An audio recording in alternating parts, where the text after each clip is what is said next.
साथियों, स्वागत है आप सभी का मेरे यूट्यूब चैनल पर। अगर अभी तक आपने इस चैनल को सब्सक्राइब नहीं किया है, तो इस चैनल को सब्सक्राइब कीजिए विथ बेल आइकन के साथ। तो जैसा कि अभी तक हमने पिछले वीडियोज़ में जी प्रोटीन कपल्ड रिसेप्टर्स और सेल सिग्नलिंग को लेकर हमने जी प्रोटीन कपल्ड रिसेप्टर के वेरियस पार्ट को कवर कर चुके हैं।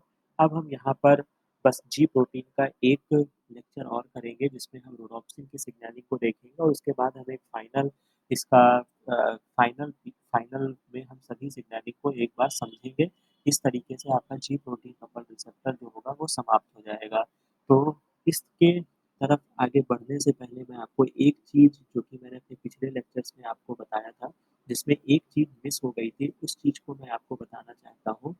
और वो चीज़ है कि जैसा कि अगर आपको ये चीज़ याद होगा कि जैसा कि आपने यहाँ पे सिग्नलिंग में जो यहाँ पे बेसिक सिग्नलिंग फॉलो हो रही थी, वो सिग्नलिंग ये थी कि जब आपका PIP2 ये मॉलिक्यूल आपका ब्रेक हो रहा था डैग और IP3 में।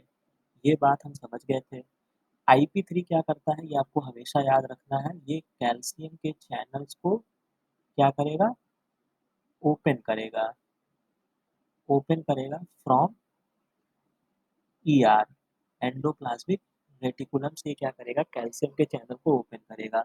बट हमने डैग के बारे में जाना था कि ये बहुत सारे प्रोटीन काइनेज को एक्टिवेट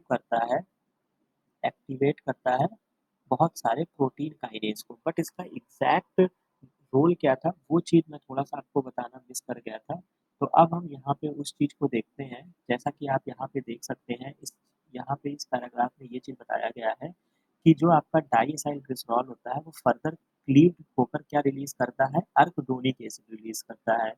अरकिडोनिक एसिड, जैसा कि आप जानते हैं, ये बहुत सारे इकोसोनाइट फैमिली के मेंबर्स होते हैं। ये 20 कार्बन का कंपाउंड होता है। ये बात आप इम्पोर्टेंट याद रखेंगे। और ये क्या करता है, जो कि आपके प्रोस्टाग्लैंडिन इसका एक फैमिली में प्रोस्टाग्लैंडिन आता है, जो बहुत सारी बायोलॉजिकल एक्टिविटी करता है। अब यहाँ पर हम देखते हैं बेसिकली ये करते क्या हैं, जो कि इनका मेन रोल जो होता है वो पेन और इन्फ्लामेटरी रिस्पॉन्स में होता है।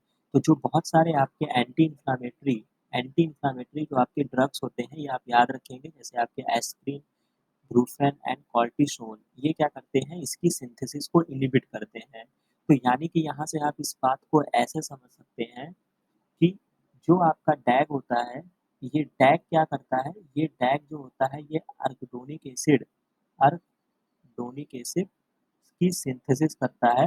और आप ये याद रखेंगे, जब मैं आपको बायोमेम्ब्रेन ट्रांसपोर्ट पढ़ाऊँगा, तो वहाँ पे ये सारे चीज़ों का पाल्मेटिक एसिड, अर्गडोनिक एसिड, ये सब चीज़ों का ज़िक्र होगा। और यहाँ पे एग्ज़ाम्स में ऐसे क्वेश्चन पूछे जाते हैं कि ये कितने कार्बन के कंपाउंड होते हैं, तो अर्गडोनिक एसिड जो होता है, वो 20 कार्बन का कंपाउंड होता है। तो यहाँ पे आप इस बात को नोट डाउन करेंगे। और जो यहाँ पर जो फर्दर इम्पोर्टेंट चीज़ बताई गई है कि चूँकि अर्गडोनिक एसिड जो है 20 कार्बन का कंपाउंड होता है, ये किस चीज़ में इन्वॉल्व होता है, प्रोस्टाग्लैंडिन की सिंथेसिस में, प्रोस्टाग्लैंडिन की सिंथेसिस में, राइट? तो चूँकि ये प्रोस्टाग्लैंडिन की सिंथेसिस में इन्वॉल्व होता है, तो जो आपके ड्रग्स होते हैं, जैसे कि आपके यहाँ पे ज़िक्र किया गया था एस्पिरिन का, तो वो क्या करते हैं, वो इस स्टेप को ब्लॉक करते हैं। तो आपको ये बात याद रखना रहेगा, और जो इसका रिलेशन होगा वो अल्टीमेटली डैग से होकर जाएगा। तो ये एक इम्पोर्टेंट पॉइंट था जो मुझे आपको बताना था। अब हम यहाँ पर फर्दर चलते हैं अपने नेक्स्ट टॉपिक की ओर। तो अब हम यहाँ पर जो नेक्स्ट टॉपिक को डिस्कस करने वाले हैं, वो बेसिकली यहाँ पर जो होने वाला है वो है, यहाँ पर अब हम जो यहाँ पे डिस्कस करेंगे वो है आपका लाइट रोडोप्सिन सिग्नलिंग का। तो बेसिकली इस सिग्नलिंग में होता क्या है, जैसा कि यहाँ पे फिगर में दिखाया गया है, जैसे कि यहाँ पर क्या होता है, यहाँ पर एग्जैक्टली होता क्या है कि आपके रेटिना में रेटिनल मॉलिक्यूल होते हैं, जो कि सिस कन्फर्मेशन में रहते हैं, राइट? बेसिकली ये होते क्या है, ये आपके सिस कन्फर्मेशन में रहते हैं, रेटिनल मॉलिक्यूल होता है। ये आपका होता क्या है, ये आपके जो रेटिनल होता है, ये एक आपका एल्डिहाइड प्रोटीन है। इस बात को आप याद रखेंगे। और जैसे ही इस पे लाइट इंड्यूस होती है, लाइट या फोटोन आप कह सकते हैं, जैसे ही फोटोन यहाँ पे आता है, उससे क्या होता है कि ये जो सिस मॉलिक्यूल होता है, ये अपने ट्रांस मॉलिक्यूल में कन्वर्ट हो जाता है। ये इसकी एक्टिव फॉर्म होती है। यहाँ पे जो इम्पोर्टेंट बात आपको याद रखनी है कि जो आपका ऑप्सिन जो होता है, चूँकि ये जो मॉलिक्यूल है, ये आप याद रखेंगे, ये जो मॉलिक्यूल है, ये आपका जो मॉलिक्यूल है, ये है आपका रोडोप्सिन। रोडोप्सिन मॉलिक्यूल है, ये आपके 2 पार्ट से बना हुआ है, जिसमें एक आपका ऑप्सिन प्रोटीन होता है और एक आपका जो होता है वो रेटी रेटिनॉल होता है या रेटिनल जो होता है। तो ये जो होता है ये आपका एल्डिहाइड पार्ट होता है, राइट? और ये जो होता है ये आपका प्रोटीन पार्ट होता है। तो इस बात को आप याद रखेंगे। अब हम फर्दर देखते हैं कि क्या बताया गया है। तो बेसिकली क्या होता है यहाँ पर जो आपको याद रखना है कि ये नॉर्मल सिस कंडीशन में पड़े होते हैं। ऑप्सिन प्रोटीन होती है जो कि लाइसिन रेसिड्यू से अटैच होता है। जैसे ही यहाँ पे लाइट इंड्यूस होती है ये ऑल ट्रांस कंडीशन में एक्टिव हो जाते हैं और इस कंडीशन को जो एक्टिवेटेड ऑप्सिन कंडीशन होती है उसको हम मेटा ऑप्सिन, मेटा रोडॉप्सिन या एक्टिवेटेड ऑप्सिन बोलते हैं। तो इस तरीके से ये आपका पहला पार्ट हो गया। अब हम देखते हैं कि फर्दर सिग्नलिंग प्रोसेस में क्या होता है। तो ये आपका एक सिंपल सा फिगर बना हुआ है, जैसे कि आप ये देख सकते हैं। तो इसको समझने से पहले जो आपको नॉर्मल केस में आपको समझना है कि जब ये डार्क कंडीशन होती है, उस समय ये क्या कंडीशन थी। तो आप यहाँ पर देख सकते हैं ये जो कंडीशन थी, बेसिकली मैं यहाँ से इस तरीके से आपको बताता हूँ। ये जो डार्क कंडीशन थी, इस कंडीशन में क्या था, आपके सेल्स में साइटोसोलिक जीएमपी का लेवल इंक्रीज था, जिससे क्या हो रहे थे, सोडियम और कैल्शियम के चैनल्स जो थे यहाँ पे ओपन थे, जिससे यहाँ पे इनकी कंसंट्रेशन ज़्यादा हो रही थी। कोई कंफ्यूजन यहाँ तक, जो कि बहुत सारे न्यूरोट्रांसमीटर को रिलीज कर रहे थे। बट होता क्या है, जैसे ही आपकी लाइट यहाँ पे फोटोन लाइट जो होती है वो इस पे एराइज होती है, वैसे ही जो होता है ये रोडोप्सिन जो होता है वो एक्टिव हो जाता है। एक्टिव कैसे होगा, ये आपका प्राइमेरिक प्रोटीन है। इनएक्टिव कंडीशन में ये आपका जीडीपी से बाउंड होता है। जैसे ही ये एक्टिव होगा ये आपका जीडीपी से बाउंड हो जाएगा। अल्फा बीटा गामा वाली स्टोरी यहाँ पे इन्वॉल्व हो जाएगी। और फिर क्या होता है कि आपका पीडीई एक एंजाइम होता है, फॉस्फोडाइस्टरेज, जो कि आपको पता है यहाँ पे ये साइक्लिक जीएमपी कंडीशन में है जो कि एक्टिव है। तो आपको अगर इसको इनएक्टिव करना है तो इसको आपको क्या करना होगा, आपको इसको जीएमपी में कन्वर्ट कर देना होगा। अब जीएमपी में कन्वर्ट कौन करेगा, फास्फोडाइस्टरेज करेगा। तो यहाँ पर क्या हुआ, नॉर्मल कंडीशन में ये फास्फोडाइस्टरेज इनएक्टिव कंडीशन में था, तो जैसे ही ये एक्टिव हुआ फास्फोडाइस्टरेज क्या होगा, ये एक्टिव हो जाएगा। एक्टिव होने के बाद क्या होगा, ये जीएमपी को साइक्लिक जीएमपी को पकड़ेगा और जीएमपी में कन्वर्ट कर देगा। अब जैसे ही ये जीएमपी में कन्वर्ट होगा तो ये क्या हो जाएगा, चूंकि यहाँ पे साइक्लिक जीएमपी का लेवल लो हो जाएगा और जैसे ही ये लेवल लो होगा ये चैनल जो होते हैं वो क्या हो जाएंगे, क्लोज हो जाएंगे। ठीक है। तो इससे क्या होता है, चूंकि यहाँ पर यहाँ पे जब यहाँ पे कंसंट्रेशन ज़्यादा था तो यहाँ पे जो स्थिति होती है वो आप कह सकते थे कि डी डीपोलराइजेशन की स्थिति थी, लेकिन अब यहाँ पर ये क्या होता है, ये हाइपर पोलराइजेशन की स्थिति आ जाती है। तो आप इसको चाहें तो आप इसको यहाँ पे डिटेल से यहाँ पे इसको आप देख सकते हैं, जैसे कि यहाँ पर ये दिया हुआ है। अगर आप इसके पैराग्राफ को रीड करना चाहें तो यहाँ पर हम देख लेते हैं इसको।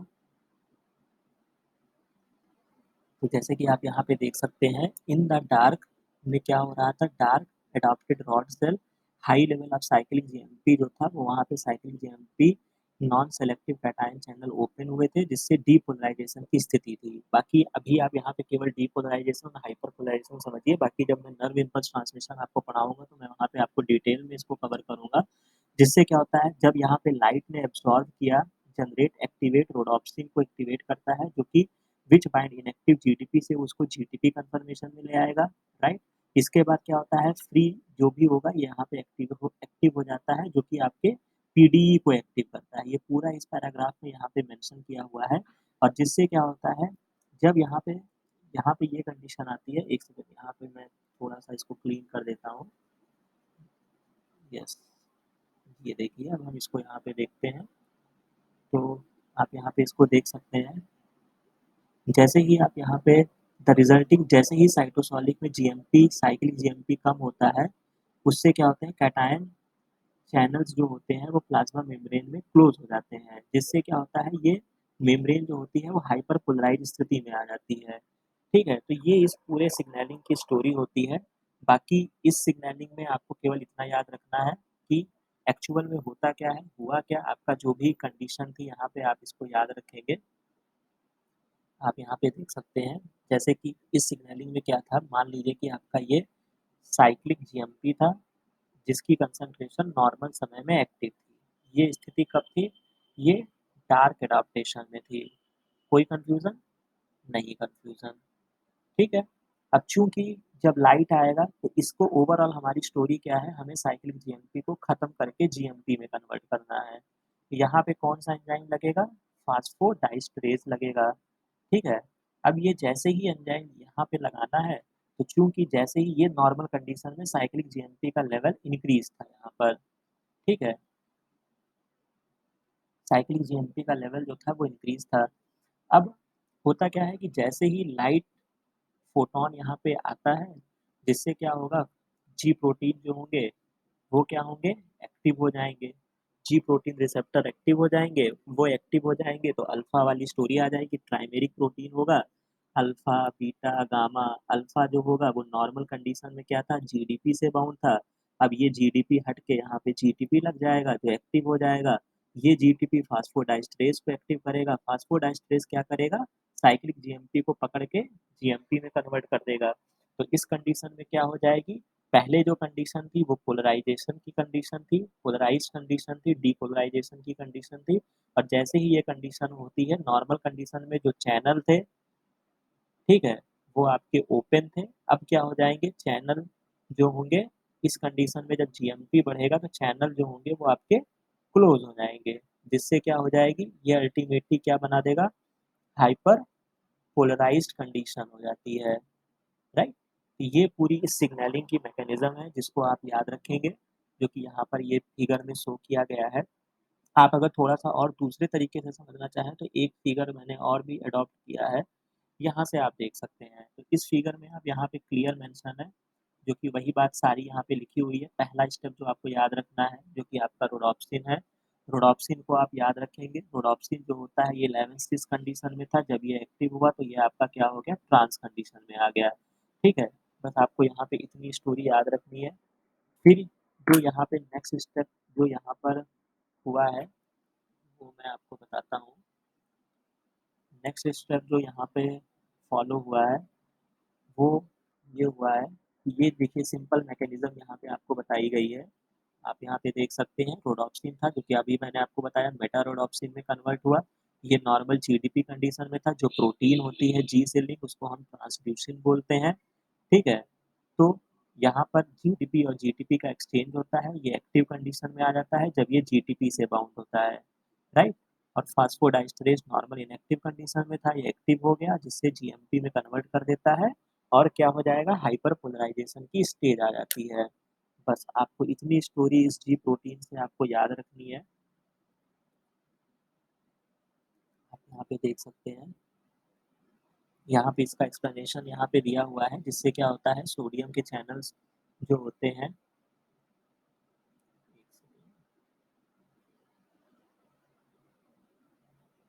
यस, ये यहाँ पे दिया गया है।